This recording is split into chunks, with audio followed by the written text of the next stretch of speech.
اور میں کہنا چاہوں گی کہ یہ ہمارے لیے واقعی بہت فخر کی بات ہے ولد جمال صاحبہ اور ڈاکٹر بدیع صاحبہ کہ کیونکہ کسی بھی جو آپ کی مادری زبان نہیں ہے آپ اسے پہلے اس زبان کو آپ سیکھتے ہیں، تعلیم حاصل کرتے ہیں اور پھر خود معلمہ اس زبان کے بنتے ہیں. یہ قابل داد قابل فخر بات ہے یہ، اور میں بہت مبارکباد پیش کرتی ہوں آپ کے اس کامیابی کے لیے آپ دونوں کو.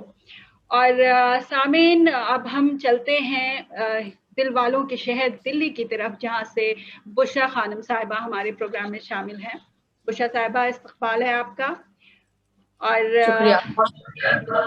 بشریٰ صاحبہ جیسا کہ ہمیں علم ہے کہ آپ نے زی سلام میں کام کیا ہے اور اس کے علاوہ ریختہ کے ادبی پروگراموں میں شامل رہتی آئی ہیں. تو بشریٰ خانم صاحبہ ہمیں یہ بتائیں کہ صحافی ہونے کے ساتھ ساتھ آپ اردو زبان و ادب سے کیسے جڑی، اور ساتھ ہی یہ بتائیں کہ کیا ایک صحافی بھی ایک اچھا ادیب بن سکتا ہے؟